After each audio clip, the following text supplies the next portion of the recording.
Good afternoon. Thank you for joining us. This is going to be a webinar where we're just going to kind of go through some of the basic options if you find out that you've missed the cap. This initially we were thinking we would potentially know by this point, you know, the vast majority of situations where people had already, whether they'd actually been selected or whether they hadn't been selected, because of the sheer numbers of H-1Bs filed during the cap season. I think we're looking at somewhere in the region of 236,000 or more H-1B visas that were submitted. So we are slowly getting, some premium processing receipts coming through at this point, but it's still one of these things where it's somewhat up in the air. People don't know for sure whether they've been selected, whether they're actually going to be selected, but we still thought this was a good idea to put on this webinar just to give you a few ideas of other options that might exist if you have missed the cap and what you might be able to do kind of moving forward. So we'll get straight moving with everything. The first option, and this isn't often, necessarily always an option for everyone, but it's looking at an H-1B for a cap-exempt organization. Now, there's certain employers who are not subject to this H-1B cap. These employers can file for an H-1B at any time. They don't have to go through the regular process of filing in April and getting a decision in October. These institutions can file an H-1B for you at any point in time. This includes institutes of higher education, this includes universities and colleges, non-profit organizations, government research organizations. These kind of institutes can be found to be cap exempt.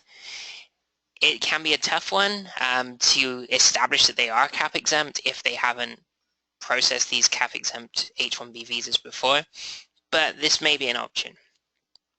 One issue with this is if you do get an H-1B and it's sponsored by a cap-exempt employer, if you try to switch to a cap-subject employer, that is not allowed. You can't change your employer from the cap-exempt employer to a cap-subject employer unless you go through the cap and you go through the quota. So this is one of those times where if you get a cap-exempt H-1B, it's great, it allows you to work, but if down the road you want to switch to a private employer, private industry, in order to do that, you're going to need to go through the cap, go through the regular process, which obviously is kind of filing in April, getting a decision, getting selected in the lottery, getting a decision, and then being approved, being able to start from October. There's one slight kind of change on this, whereby technically if you are working for a cap-exempt organization, you could be working for that cap-exempt organization part-time, and you could still be working for a cap-subject employer. This is the only kind of slight caveat to this rule. So other non-immigrant visas options, there are free trade agreement visas. If you're from Chile or Singapore, there are visas available for you. It's called the H-1B1. Very similar to an H-1B. There's a couple of small differences that we won't go into in too much detail right now, but if you're from one of these countries, this can be an alternative option. Similarly, TN trade NAFTA visas also exist. These are available for Canadians and Mexicans. In order to get a TN, you have to, the position that you're going to be working in has to be one that's listed on this TN appendix. You can see it there, the TN appendix 1603.d.1. If you Google that, it will give you a list of the professional occupations that would work for a TN. Now, kind of examples of these kind of things include management consultant, graphic designer, these kind of positions. You can sometimes stretch it a little bit, the occupational classification, to kind of cover what you're doing. But this is one of those areas where there is a visa available. If you're a Canadian, you can basically apply directly at the port of entry, the POE, which may be at the border, maybe at the airport. You show a letter from the employer saying they want to sponsor you or they want you to come in and work in a TN occupational classification, and you can be admitted. Mexicans are allowed to apply for the visa directly at the embassy abroad and go through that process. There is also an E3 visa. E3 visas are also a very good option, but only available for Australians. So if you have Australian citizenship, you may be eligible for an E3. It's very similar to the H-1B in a lot of different ways. But it's just one of those ones where generally with an E3 you can go directly to the embassy, don't need to worry about going through the cap, and you can apply for the E3 visa there. Moving on to L1 visas. Now this is a tough one right now. Immigration is being very tough on these particular cases. L1A is available for multinational executives or managers, and L1B is available for specialized knowledge. Now, the requirement here is you have to have worked for at least 1 year abroad at a parent, affiliate, or subsidiary as an executive manager or specialized knowledge individual. So this doesn't necessarily work for a lot of people, but it can be, we've seen some people where it's a last resort option where they move back home, go back abroad, they work there for 1 year in this kind of managerial executive position, and then they are transferred to the US, to a US office, and they're able to then work. It does require this 1 year wait. It is a tough case to get through, just because immigration has been very tough on these cases recently. Probably that has a lot to do with the fact that the H-1B classification is so kind of oversubscribed, but it's something to consider. The issue here is you must be coming to the US to fill this executive managerial specialized knowledge position, and the foreign entity and the US entity need to be affiliated. They can be parent, subsidiary relationship, or an affiliate. That side of things is all good.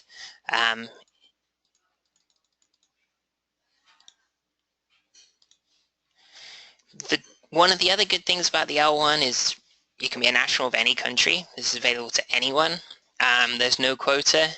The length of the visa, generally a startup visa, if let's say you're going to be transferred to an office abroad, and that company doesn't have an office in the US, you work for that company abroad for 1 year in a managerial executive position, and then they want you to come out to the US to set up a new office. That's fine on the L1, but you're only going to get a startup kind of 1 year L1 new office visa. If it's more of an established business that has multiple offices and they've got an office here that's been working and doing business for a while, they're more likely to only give you this kind of the 3-year visa. The L1A maxes out at 7 years, L1B is 5 years, but it is a very good basis for a green card, at least the L1A is. There is a green card for managers or executives, which is kind of known as the EB-1-3, and if you're able to get an L1A, not all the time, but in some situations, this lends itself to being able to put in an application for an EB-1-3. New office startup issues. If you're going to set up a new office here, like I said, it's only good for 1 year. It's a good option for the startup. Have to be able to show that you've got continued revenue, you've got a good business plan, this kind of thing. The issue is really going to be at the end of that 1 year. When you're coming in requesting an extension, that can be a tough time, because if the company isn't doing well, if the company doesn't kind of have enough employees, enough sales, this kind of thing to support your executive managerial position, then you can run into some issues when you're filing the extension. So it's something to be wary of up front. Dependents, one of the other great things about the L1 is your dependents, your spouse and children all receive L2 visas. That allows them to apply for a work permit, which it basically authorizes them for unrestricted employment. As long as you're still working for the L1A company, you're still in valid status, this kind of thing, they get the L2 visa, they get the employment authorization card, and they're allowed to work at that point. E-visas, this is another one that's somewhat country specific. The E1, E2, treaty trade and treaty investor visas. These are for entrepreneurs. These are people wanting to set up brand new business in the United States. In order for you to benefit under this treaty, there has to be a treaty in existence. There has to be a treaty between the United States and your home country. Now, if you go to this link, it gives you a long list of all the countries and whether they have E1 treaties or E2 treaties.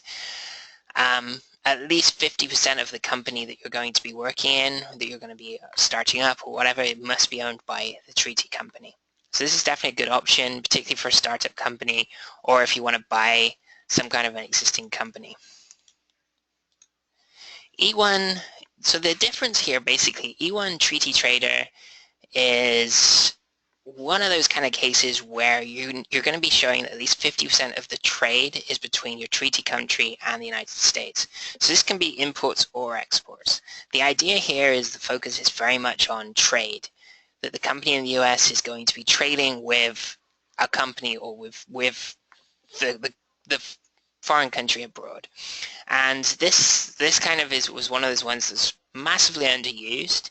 In order to get an E1, you need to be able to show the trade has started, that the trade is in existence, that there's already been shipments, and they kind of look at the quantity and the value of that trade when it goes back and forth. The E2 investor visa, this one is a lot more focused on the amount of investment made. And the question we always get here, and it's always kind of a catch-22, is you actually kind of need to make the investment. You need to have spent the money in order for them to give you the visa. There's no kind of, oh, I'll spend the money if you give me the visa. The US government, the Department of State, basically hold all the cards here. They want to make sure that you've spent a substantial amount. You've already irrevocably committed that money, spent it on equipment, on lease, on marketing, on all these other different areas. They want to see that you've done this already in order for them to give you an E2 to come out to the US to oversee and direct your investment in enterprise. And this can be tough, and we often get the question, how much is a substantial investment? And it's a tough question to answer because there isn't really any specific amount. If you are setting up a smaller business, maybe $150,000, $200,000 worth of investment would be substantial enough to qualify for an E2. On the other hand, if you're coming out to set up a car manufacturer, 200,000 isn't going to go very far. It's not going to look very substantial in terms of the investment amount. So it really depends and really varies. And it also somewhat depends on the embassy that you're going to. You know, certain embassies are known to be a little bit tougher, maybe to require a little bit more in terms of investment, this kind of thing. The other aspect to the E2 is you also need to be able to show that the company isn't going to be marginal. A marginal company is one that's just about going to make enough money to support you and your family, just so you can make a living. That's not going to work for an E2. And the best way to show that the company isn't going to be marginal, generally speaking, is to be able to show you've got employees. You're hiring people, or you have already hired someone, or you have plans to expand and hire more people down the line. And the E2 is also very similar to the L1 in that your spouses and children receive a dependent visa, and they can also apply for a work permit. Another option is the O visa. We'd actually do a lot of these cases. These are basically available for pretty much anyone. If you can show that you're basically at the top of your field, or in the field of arts or motion picture TV, slightly reduced standard, we're looking more at extraordinary achievement, this kind of level. If we can show this, we can get an O1, and this can be filed for at any time, no country limitations, nothing like that. So O1A is generally available for pretty much everyone in science, education, business, athletics, that kind of field. O1B is more restrictive. O1B is a lower standard, but it's only available for those either in the arts or in the motion picture and TV. It's a lower standard because the US wants to encourage the arts and encourage motion picture TV, this kind of thing. O2 visas, these are for essential support. So if you qualify as an O1 and your manager really wants to come with you, they can potentially get an O2. In addition, this can sometimes also work if you're attached to an O1. If there's a particular project, there's someone who's already on an O1, you may be able to see if you've worked closely with them, if you could qualify for an O2. Dependents of the O visa do not get work authorization, so that's one issue with this this kind of visa. So we kind of briefly went over this, but the O1A, you have to be one of the small percentage who have risen to the very top of the field of endeavor. The key here is to make your field very, very, very narrow, because then it's a lot easier to push yourself up to be at the top of that particular field. O1B looks at distinction. This is in the arts, a high level of achievement substantially above that ordinarily encountered. O1B film and TV is looking more at, a very high level of accomplishment above that ordinarily encountered. So these are slightly lower standards, sometimes slightly easier to get.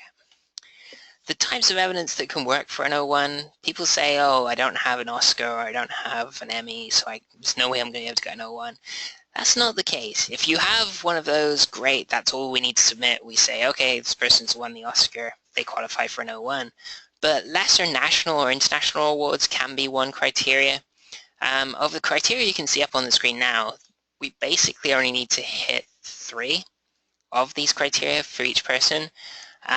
So even if you don't have a high salary, or you don't have press, or you don't have awards, you may qualify in different areas. For example, if you can show you've been a member in associations requiring outstanding achievements of their members, or if you've been a critical role for distinguished organizations, or critical role for distinguished productions, maybe you've had some commercial success, maybe your work has been displayed at exhibitions or film festivals, or you're able to get reference letters from top people in your particular field. These can all be good, and they're all kind of weighted somewhat similarly in terms of if we get 3 criteria, you could qualify for the O1. So this is an option in some situations, and we see this come up in some occasions where people really, they've tried for the H, they didn't reach the cap, and this is one of the only options that's left available to them. Green card.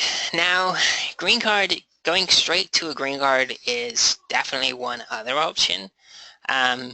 It can be a little bit tough because generally speaking, you want to have some kind of work authorization, and a lot of these green card options don't necessarily give you work authorization while they're pending.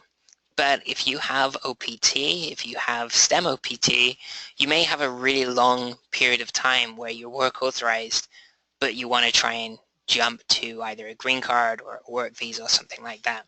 Now, the diversity immigrant visa program is a great option if you qualify.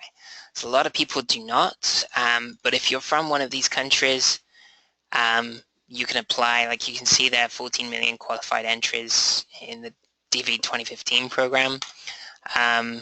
But this is all based on country of birth. So if you're from one of the countries that qualifies, you might as well apply, give it a shot. Now these countries listed here are ones that are not eligible for the green card lottery. But if you happen to be married to someone who is eligible, you can kind of have them apply, and they can include you on their application. Family-based green cards, this is the one we get a lot of questions on. If you happen to marry a US citizen, and obviously it's all for the right reasons, then you can get a green card that way. It can be, I think this up here, 6 to 8 month processing, we're actually doing it a little bit faster, at least here in LA right now. We're seeing somewhere around 4 or 5 months in some cases for you to get the green card. So this is an option if you have a US citizen spouse, or if you're kind of the parent of a US citizen child. If the US citizen child is 21, they can sponsor you potentially for a green card on this basis. So this is another potential option. There are other family-based green card options, but none of these really work that well for people unless you have, some kind of other work visa. Because as you can see here, we're looking at 12-year backlogs on some of these cases, 13-year backlogs. It takes a long time, and during this period, you need to have some kind of ability to stay here, otherwise you're going to be outside the country and waiting for a long time for this to become current and for you to be able to get the green card. Employment-based green cards, we'll touch on this briefly.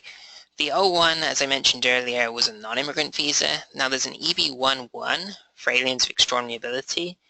This one you can actually self-sponsor for. You can premium process, so you can get a decision of some kind in 15 days. This is a higher standard than the O1, but if you think you may qualify for the O1, there's a chance down the line, or even straight away, you may actually qualify for EB11, which gets you a green card. You apply for yourself, you don't need an employer, but it's very high standard. There's also EB1-2 for outstanding researchers, professors, EB1-3 that we mentioned before for L1A kind of executives, managers in those kind of positions. EB2 and EB3, these are the main professional green card options. The issue with both of these is they take a very long time. You have to go through, generally speaking, you have to go through a recruitment process. Not so much with National Interest Waiver or the Schedule A Group 2, which are a little bit different. But for the rest, the employer has to basically recruit for your position, show there's no qualified US workers for that particular position. And that's tough, because in order to be able to show that, you need to figure out what the minimum requirements are for that position, place ads, go through this entire recruitment process, and at the end of that time show that there's no minimally qualified US workers that are available to do the job, and if that works, then you can move forward with the green card.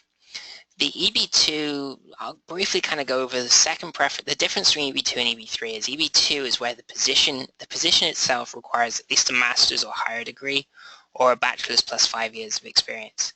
That's what this actual position requires. Now, obviously, once we've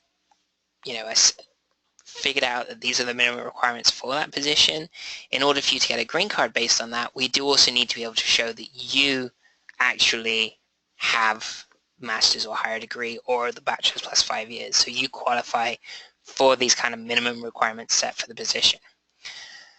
EB2 is a little bit better. For most countries it's current, so you can actually move forward with the rest of your green card application fairly fast. With both these cases, you're talking at least 18 months to 2 years. So unless you have STEM OPT or something like that to cover you, it can be problematic. It can lead to you having to leave the country and wait outside. And employers, these are both employer sponsored, so oftentimes the employer doesn't want to have to wait that long. Other options, EB4 is for religious worker visas. EB5 is, you've probably heard about, is the $1 million investor green card, or 500,000. EB5 is kind of split into two different groups. The standalone, where you actually establish the business, create the jobs, and you invest this money, or what's been very popular in the EB5 arena is EB5 regional programs. This is where you're able to invest 500,000 in a pre-approved program. They kind of go along with pooled investments, so all of this investment money gets pooled, and they're able to show they've created X number of jobs, and therefore they can take X number of investors. So it can be an option. It's definitely something that can work, but it's one of those things, obviously, it still can take 2 or 3 years potentially to get a green card, and it's obviously a lot of money. And I think that's about all we've got time for today. Thank you for joining us. If you have any questions, feel free to shoot me an email. My name is Richard Yemm. My email is richard@wolfsoft.com. There's the phone numbers on your screen now, and we can go from there. But anyway, thanks for turning out, and let me know if any questions come up.